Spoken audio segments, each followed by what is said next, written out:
So maybe we try it again, and hopefully we have sound now. Good. So let's continue with this session, and sorry for the introduction.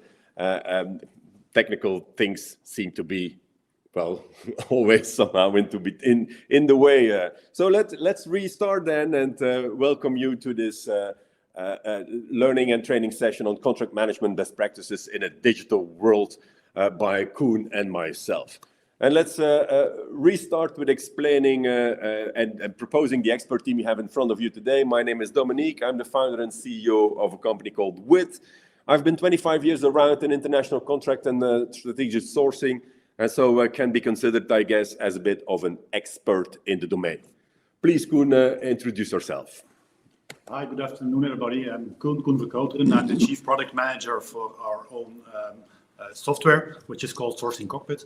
I'm also a consultant, so I have been involved in most of the use cases that we will be talking about later in this session.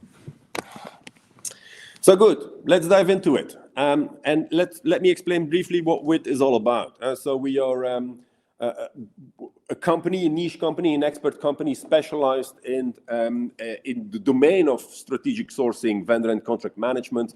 And we are what's called a technology-enabled service company. Because, as Koen explained, we have a software called Sourcing Cockpit, which enables companies to manage and rely on their strategic sourcing partners and be sure that they manage their relationships end to end. We have been founded in 2012, are pretty independent, and would consider ourselves a bunch of highly qualified professionals. Quite important as well is that we have global alliances. Although we are a Belgium-based company covering the Benelux, we do know that international and global delivery is important, and we can rely on quite an important and broad network of consultants. Where do we play into the market, and where does contract and vendor management plays as well into the market? Well, we play in the zone where we connect the demand to the contract by strategic sourcing. And of course, we play in the zone where vendor and contract management leads to ensuring that your relationship delivers value.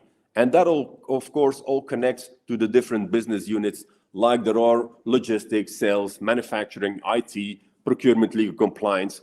So we connect to those business units to ensure that both the creation of contracts goes well, but also the management, the continuous management and optimization of your portfolios is running well. And because we've seen before that quite a bit of time is being put into the creation of contracts, we will focus today quite a bit on the post-signature management of those contracts, because there we have seen that quite a bit of companies we serve have applied a couple of best practices to realize and reel in the benefits of the value of the relationships they have engaged with. Now, let me explain you a bit of the challenges into the market. And Koen will first start off with why contracts often fail. Yes, indeed. It's important to realize that it is having a big impact on organizations if you do not manage your contracts as they should be managed. And the impact is not only frustration, because that's also an impact, and perhaps also employee satisfaction will be impacted.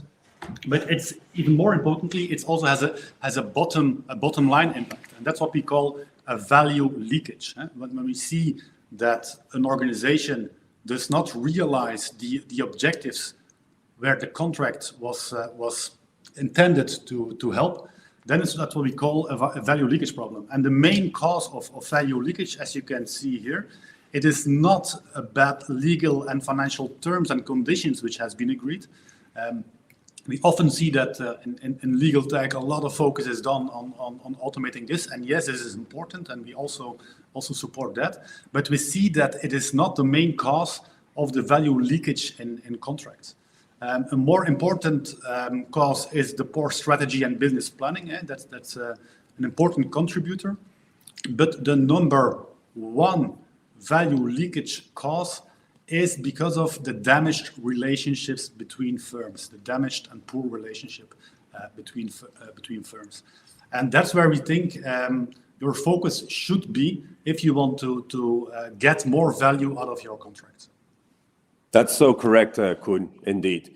And this value leakage has been qualified and quantified as well into the market by quite a couple of Big Four and research companies that also have subscribed this into the market of being a significant contributor in value leakage.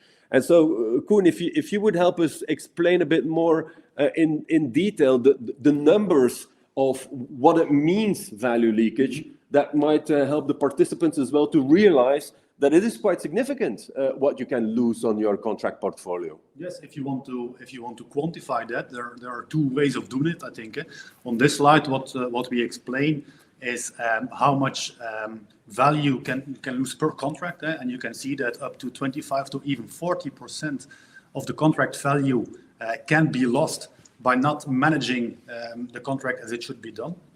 So this is the view on a per contract level. You can also look at it at the company-wide level, and there we have seen there have been studies that even say, I think it was a study about done by the World Commerce and Trade Organization, that even says that on the bottom line, 8 to 9% of the income of a company is affected by poorly managing your contract. That's significant, Koen. So it's a significant value. It's not details we are talking about here. When we look at the main contributors, we can split them in three levels. You have the operational levels, where you can have efforts duplicated or opportunities which are not used. That's an important contributor. Even more important is the value loss due to performance challenges. We often see that the performance is not monitored adequately. For some contracts, it is done on a certain level, but not detailed enough, and certainly not for all contracts. So that's a significant contributor to losing value out of your contracts and relations.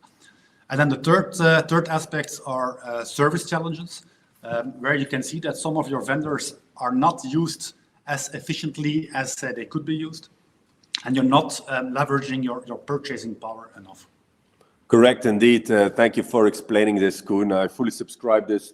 Value leakage is one of the things that is very often hidden as well into the market and into your contract portfolio. Yet it is only when you start tracking and monitoring it that you start to see what a significant value leakage there is in companies. And so very often it is covered or hidden in the budgets of companies by renewing just the budget and not scrutinizing sufficiently your budget for that. So yes, and I think it is only becoming more and more important because we're living in an age where you see a lot of specialization. So more and more companies are getting interconnected with each other. You can see that with the supply chain problems. Yes, yes. The last couple of months.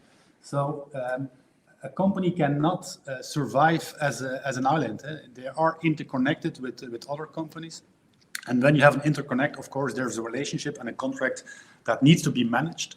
And that's why we believe the value leakage is getting more and more important and will even become more important in the future. Yes, exactly, Koen. And we'll deep dive a bit into a couple of the best practices in the market have approached this. Because you have not only a performance and element, but also a regulatory element, which is driving that market going forward. And we'll touch upon both, to be honest, in the client experiences. Now, talking about the market, and the market is indeed, as you said, quite in distress when you look into contract portfolios. And what is driving now companies to get into contract and vendor management? First one is where we see that companies realize that they need to collaborate more as one. So they need to break through these traditional barriers of legal versus compliance versus contract owners versus the business units and the like. So companies start to realize that contracts are not in silos in companies any longer, but they have to collaborate as one company to face that market challenge, both the regulatory elements as the effect of the market and soaring inflation and these kind of things. So you cannot approach it anymore from one domain, Procurement needs to work together with the business owner and the contract owner, needs to work together with risk and compliance, needs to work together with security throughout the whole company. Quite important in the realization of a company to address contract and vendor management. You cannot just say, I'll put it with procurement and they will solve it. That will not happen. And so companies need to collaborate as one. Because, well, it's fast changing. You mentioned it as well, Koen. I mean, the war in Ukraine and then the pandemic, there's a lot of change and you need to be able to cope with that change throughout your company and have a view on it. So because, again, if you are not having that corporate-wide view, you will have value leakage, maybe not in one domain, but maybe in domains that were the least of your expectations. So it is fast changing, and you need to be able to cope with that fast changing environment by implementing something which is called contract lifecycle management. And so contracts do not live forever. Well, some do, unfortunately, but contracts do not live forever. And in, again, an era where you need to manage and closely monitor your post-signature contract elements, it is all about making sure that these things do not happen, well, unnoticed, that you can anticipate on things. And when an end date is due or when things need to be managed, that you are not late with it, that you can cope with those elements. And so lifecycle management of contracts do become quite a priority to avoid that value leakage on that side. And of course, we already mentioned it as well, Koen. The whole regulatory compliance is also putting a pressure on lots of companies that need to show to the regulator that they are in control, that they're in control not only of the making of the contract, but rather also of the managing of the contract. Because proving that you have a good contract is one thing, proving that you keep having good contracts is another thing. And so that regulatory compliance is also quite significantly increasing, not only in the traditional sectors like financial industry or pharmaceutical industry, but we see that push as well coming also in logistics companies, in manufacturing companies, where more and more regulatory push is being pushed forward. Yes, and I think because we are heading in economic challenging times, I think there is a recession coming up. A lot of economical projections are saying there is a recession coming up. So I would imagine, and I know it, a lot of the CFOs are now worrying about what the cost will be next year. And I think as an entity within your company, your contract and vendor management office should be able to support in that as well. They should immediately be able to say to your CFO, be aware that yes, in these contracts, there is an automatic indexation clause which will start on the 1st of January, and we expect the impact on our costs to be as such. So again, it's also about collaborating as one company, and the contract lifecycle management is an important contributor to a lot of silos within your company. Yeah, I fully agree with that, Koen. And there's tools in the market that can help you for automating these things. So we also have our software. We're not going to elaborate too much on that today. But if artificial intelligence is there to enable you to get that data out of your contracts by scanning information and making sure that you, instead of having to read through contracts, that you reel in the benefits of digital tools and techniques that can be an accelerator for you to increase your efficiency in managing obligations and rights and metadata into the contracts. And these are the trends. And I think many of you in the call will definitely recognize the challenges you're facing into an increased complex market. And because that's what contracts are translating. So we've seen that contracts also translate that complexity of an ecosystem. And so you used to have a couple of big contracts that covered quite a big scope. Today, you have the additional complexity of smaller contracts that are focused on what they need to do, working together in an ecosystem of complexity. And so, well, we've seen the complexity of contracts significantly increase together with all the trends and drivers that are pushing the market of post-signature contract management forward into the domain of getting more and more mature. And so all these things have pushed us to work together with a couple of clients And we're proud to bring a couple of best practice use cases that we have seen in our client portfolio, and are happy to share with you a couple of well, do's and don'ts where they have approached these contract and vendor management challenges. Now, what are the critical success factors typically for implementing such contract and vendor management processes? Well, a study of E&Y on a pan-European level has shown these results. And I fully subscribe them. Oh, we fully subscribe them as a company. Critical success factors for implementing contract and vendor management starts with indeed, what are the benefits you want to reel in? Remember the value leakage we talked about? Where is it that your company needs to focus on? Is it indeed regulatory? Is it cost-driven? Is it operational? Is it efficiency? Is it rogue buying? So what do you want to manage, and what would be the benefits? If you don't do that, you cannot start with a good contract and vendor management process. Yes, and I think in that aspect, the contract and vendor management process is not different from any other project or program, I would say. I think it's very important from the start on to clearly formulate your goals, and also to be able to measure those goals to see if your project or program has been effective. Yes, I fully agree with that, Koen. And of course, once you've designed those goals, you have to stick to them.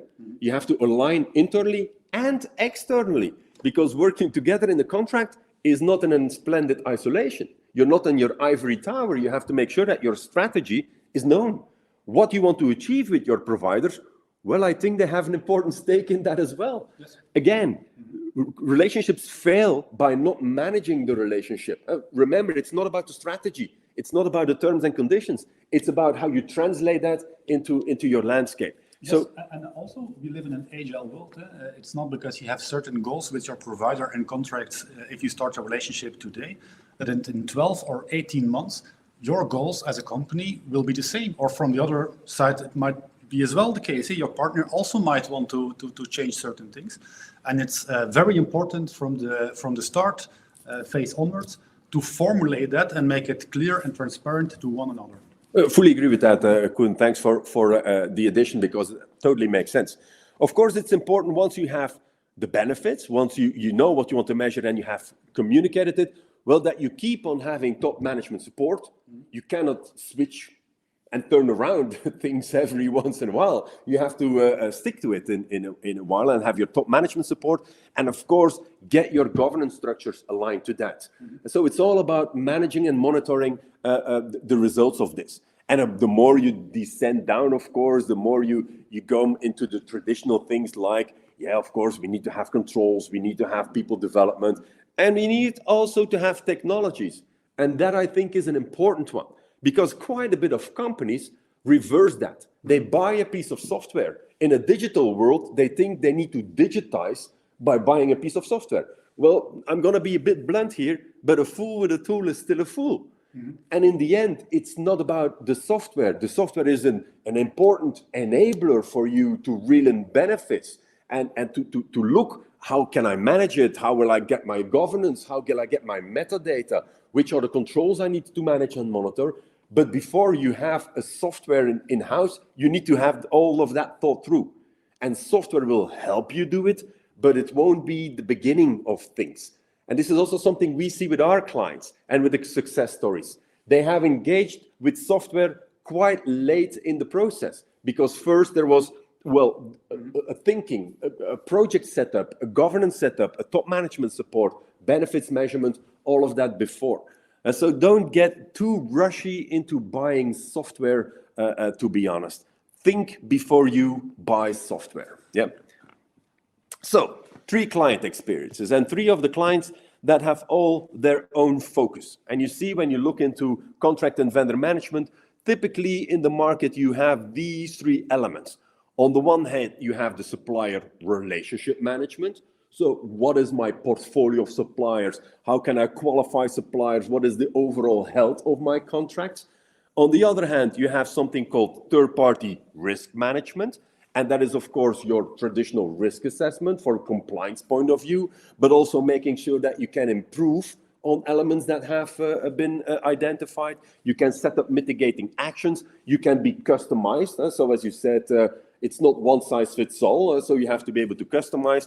And of course, as a basis, you typically have your contract lifecycle management that is managing your performance through workflows with the correct metadata and with the correct selection and processes that lead you to the right supplier.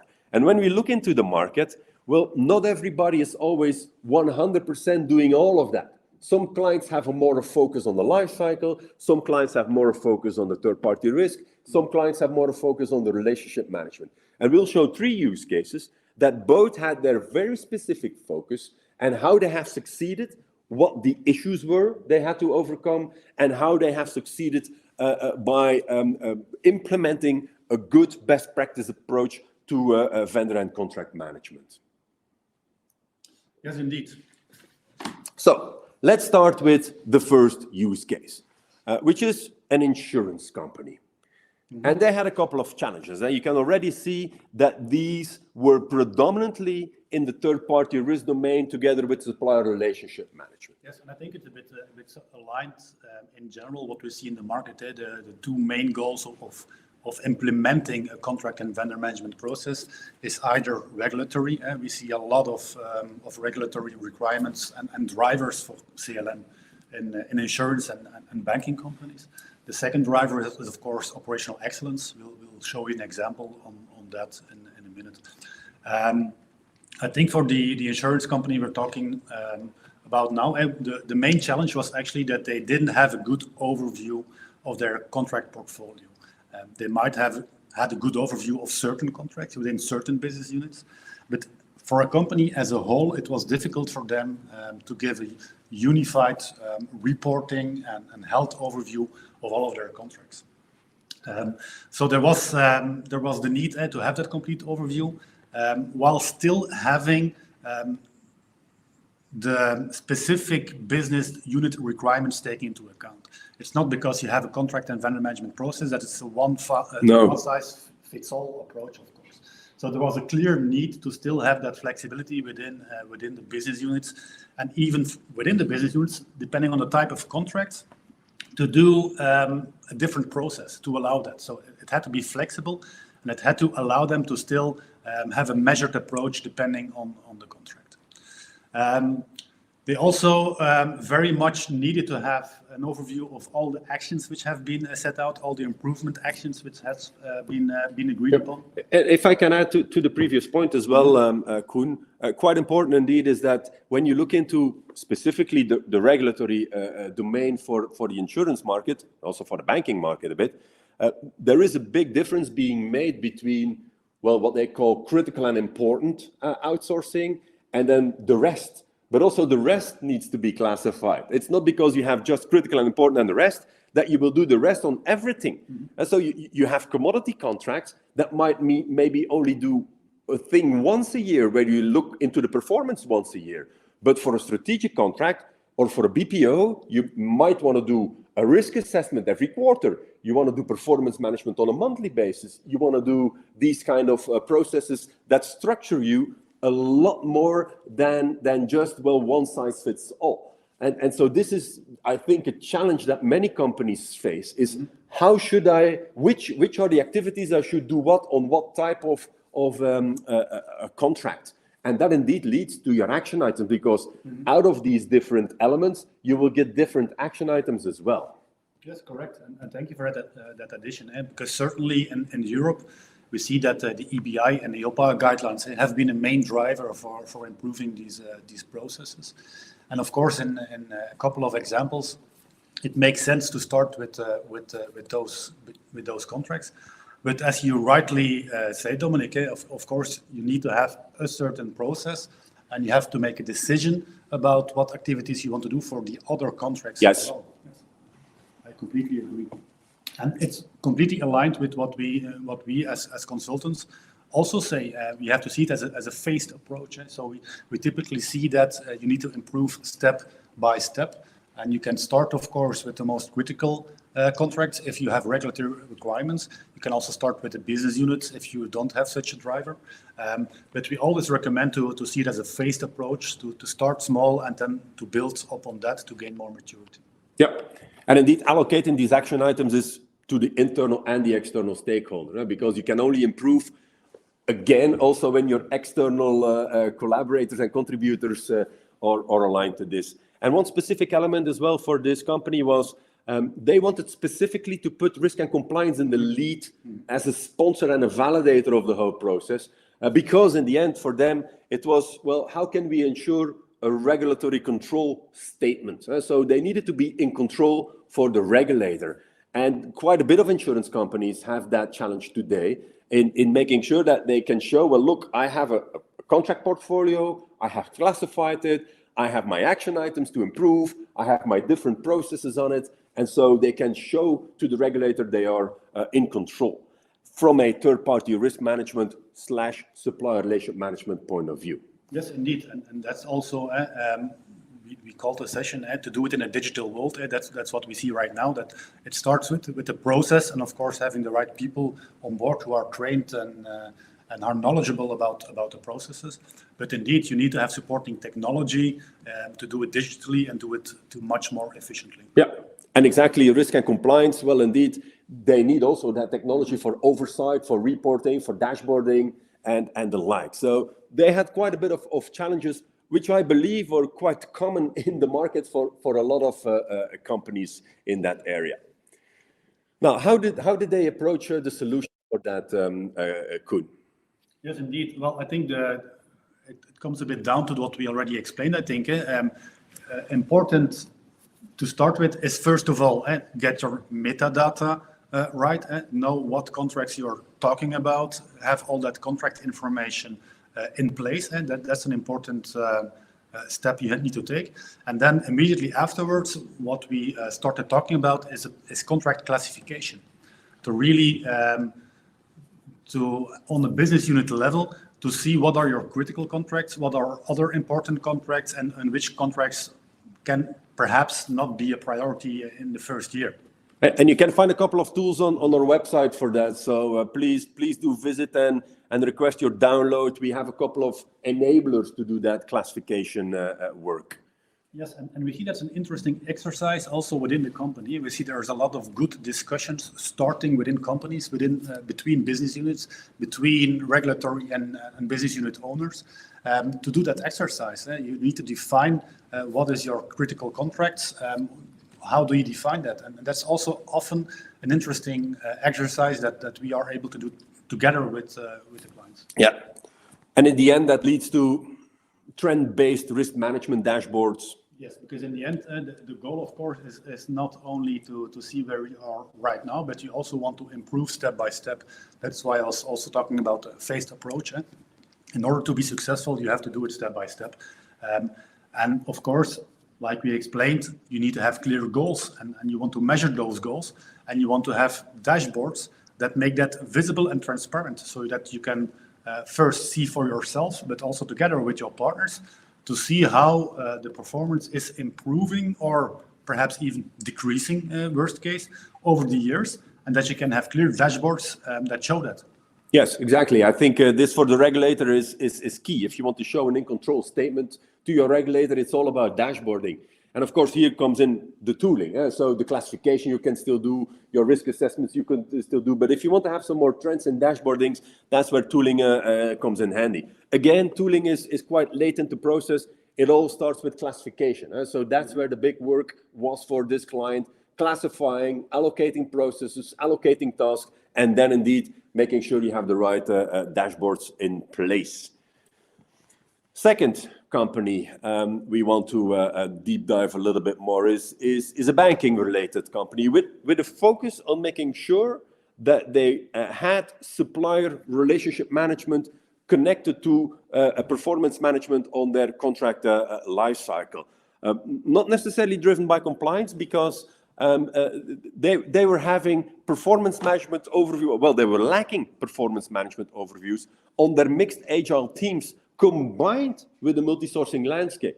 So this bank had selected a multi-sourcing environment with multiple players in the same domain that needed to collaborate as mixed agile teams. Something you see a lot today as well in companies, and Koen talked about it. Agile is, well, a different way of sourcing. And so working in agile teams, which are mixed in a multi-sourcing environment, well, performance management overviews become important, not from a regulatory point of view, but from a pure performance management approach, where you need, of course, to have a uniform approach on performance management, yet have different key performance indicators for your different business units. So if you're doing mixed teams into your front end of the business, that's totally different than doing mixed teams into the back end of your business. Although you might use the same partner, you might have a very different KPI set based on where in the mixed teams that partner is being active, which is only complicating life, of course, today, because how to keep track of that. And also here again with the same. And so with the same partner, honestly, you're talking to different partners within the same company, because you want to set out again here the improvement and the action items assigned to your internal and external mixed teams environment. And so for them, as a bank, it was specifically the challenge to get the contract owner involved in the whole performance management, because very often there was a finger pointing towards procurement. There was finger pointing towards the ones that were owning the contract from a procurement point of view, but the contract owner is owning the contract from a performance management point of view.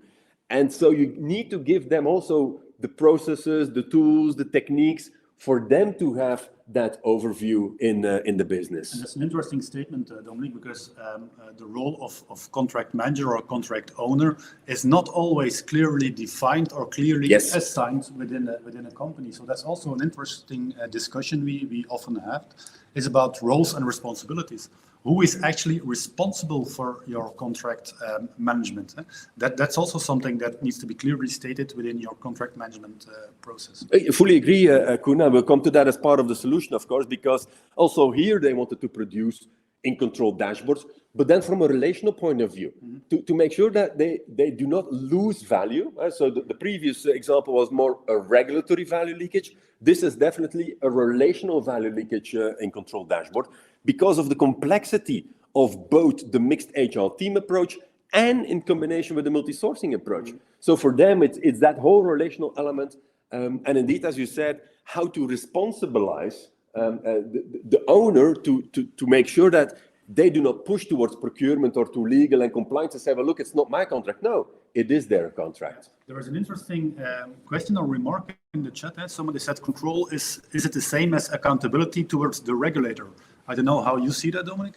Well, control is indeed showing you as a company that you're accountable towards the regulator. So you can outsource a lot. So you can outsource your front end even. You can outsource key business processes, but the regulator will ask, well, are you still in control of that contract? And in control is accountable, for instance, for exit. So quite often you have to prove that when things could go wrong, that you can or put it back internally in the organization or put it into another organization. So it's accountability towards your exit possibilities. It's accountability towards audit. So the regulator wants to have audit possibilities. And so they will ask, how can we audit the full chain? Not only the provider, but also the subcontractor in there. So it's indeed showing that that the regulator can be made accountable, or that you can be made accountable for the activities that the regulator wants to execute. Would it be fair to say that in control for the regulator in a lot of insurance and banking clients, of course, it is like the bar where you cannot go below, but it would perhaps be a shame to just try to be good enough in order to pass the regulator. Because I remember discussions we had with Veerle, one of our consultants, who says you need to get value out of your processes. And it's not just because the regulator demands it, that's the minimum level that you need to achieve. I fully agree with that, Koen. It would be a shame and a waste of money to just go for minimum minimorum. So if you just go for, I can prove it, then you failed, I guess. You need to go one step further. And as we showed in the beginning, what are the benefits? That's a critical success factor. If you do not start with the benefits from contract management, if it's only minimum minimorum, that I think you will not have the real benefits from contract and vendor management. Agreed. So how has this bank solved this? Well, they have solved it with their own approach, of course, involving us as well.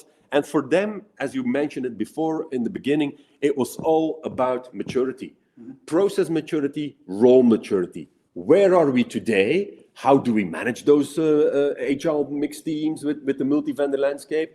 Where do we want to be tomorrow? So it's indeed all about the process of identifying who is doing what today versus tomorrow, and in what maturity level do we want to do it. You don't have to be an ace in everything.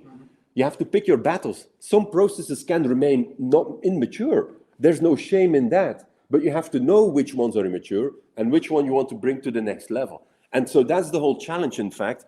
What is my journey? And also here, we have something you can download from our website, which is called The Journey Towards Contract Management Excellence. You can find that, and we'll explain you a bit how that journey works. But in the end, as you said as well, it's all about making sure who is doing what in terms of responsibilizing legal into the discussion, procurement into the discussion, compliance in the discussion, but especially the contract owner. What do you as a company expect the contract owner to do in the whole contract management process?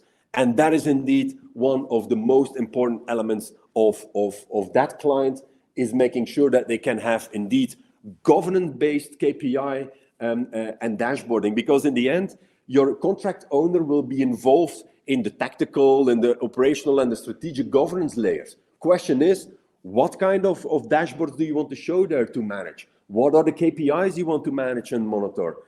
When is procurement involved in the governance? When is the contract owner involved in the governance? So it's all about making sure you have KPI models that are governance driven. Because otherwise, if you have, again, one size fits all, you will not be able to cope with your different multi-vendor mixed team environment. Quite important that was for the client to rely on a growth plan and to rely on very specific KPI dashboards that were business unit and governance driven. Yeah. If I may add to that, and that's perhaps more for a personal reflection, I think a lot of companies are now starting to see the need and the value they can get out of good contract and vendor management processes.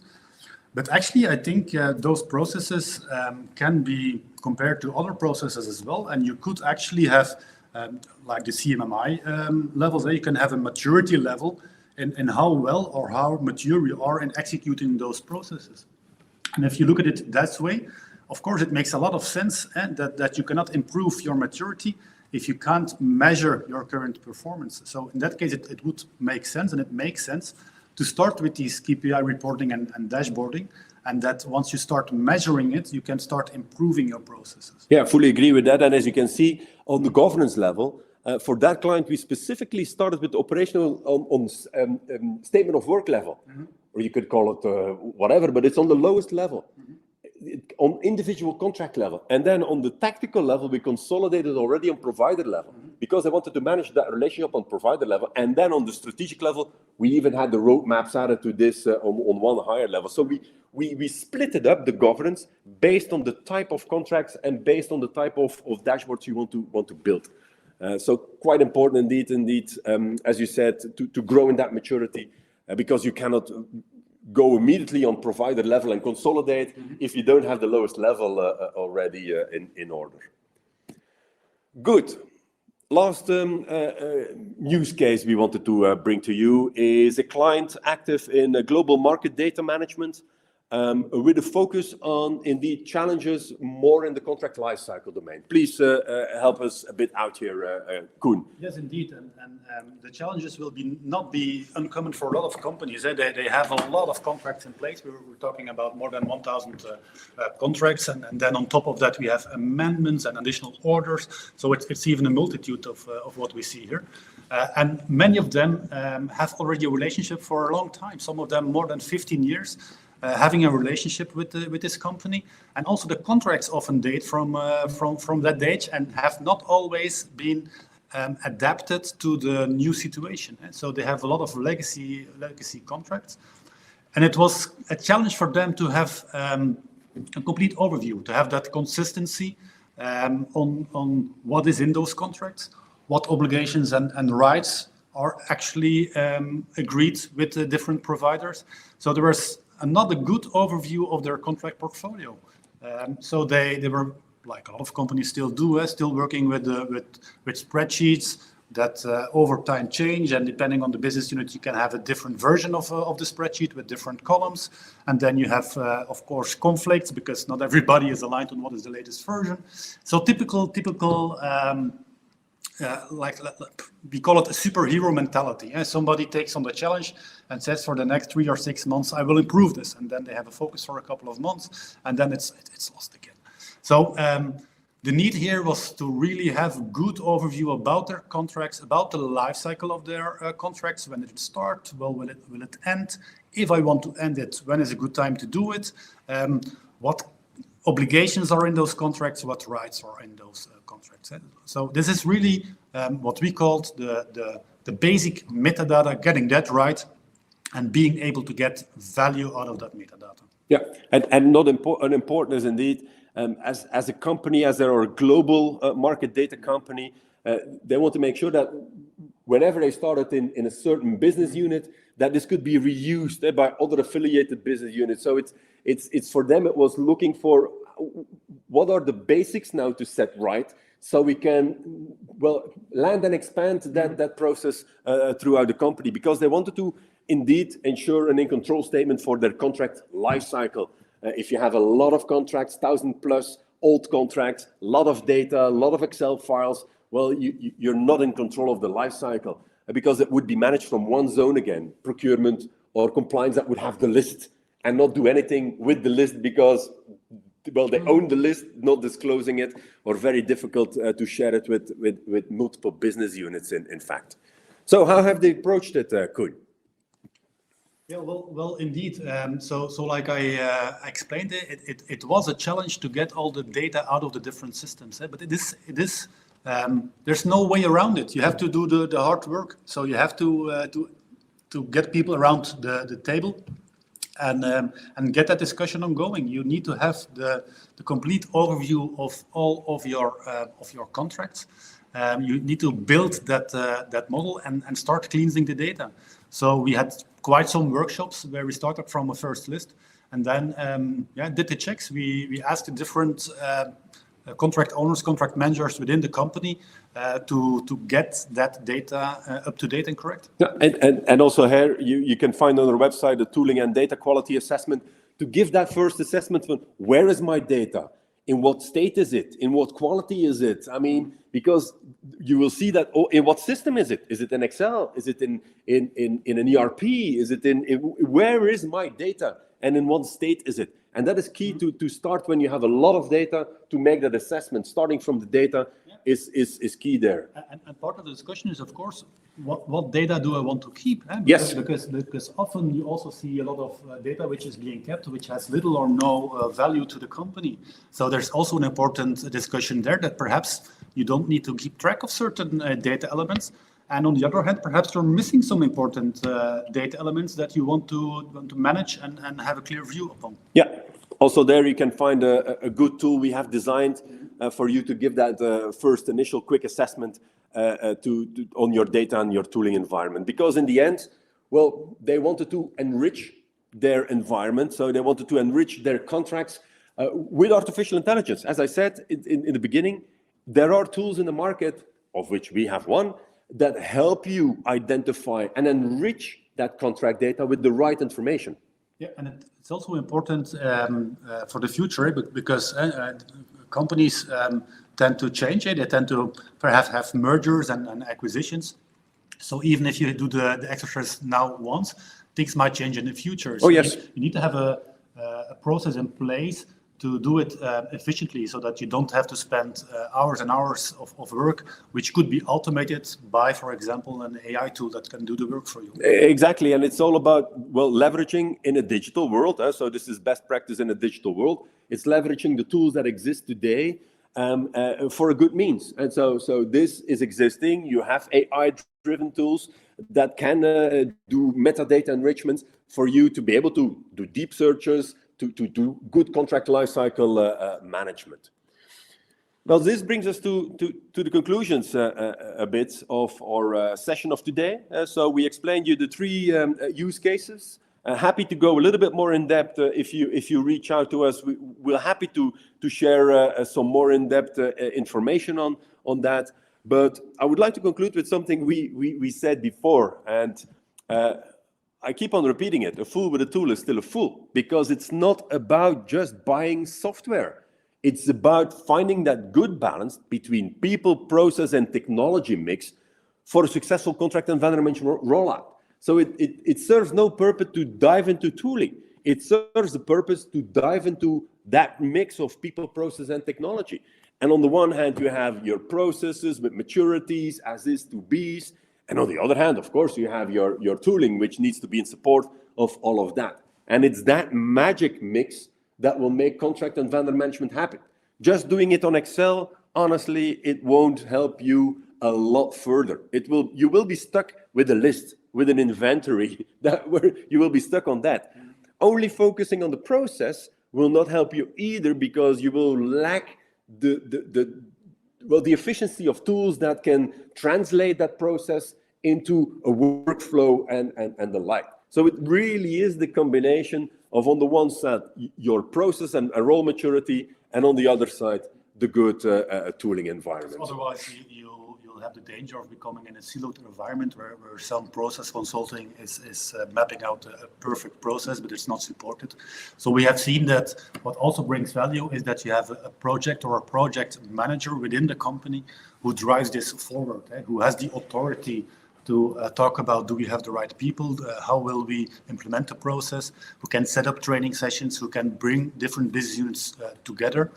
So you need to have somebody who is behind it to drive that as well. Yeah, and that's a good point, because in many companies it is different. Some companies are being driven by risk and compliance. Some other companies are driven by maybe IT alone. We've seen as well that companies just focus on their IT sourcing, and so it's driven by IT. Some others go from the COO or the CFO, as you mentioned, because they need to have control over their operational efficiency. So it's about finding the right place indeed in your company where you embed that people, process, and technology mix. And so this brings us to the end of this session. So hopefully you can find some tools on our website. Feel free to request some downloads. And well, we look forward to a next session, which is planned within a couple of weeks. You can find on our website, you can find the dates of that. So looking forward to engaging with you again. If you still have a couple of questions, we still have a couple of minutes. If I don't see, I see somebody typing in the chat. If there's still a question, we'll be happy to respond if we still have the time.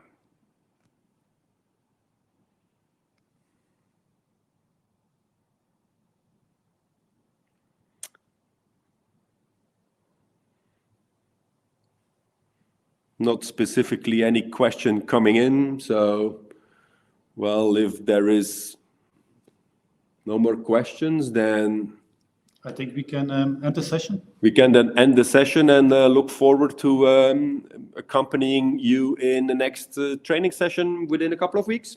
Thanks all for joining. Thank you, everybody. Have a nice day. Bye.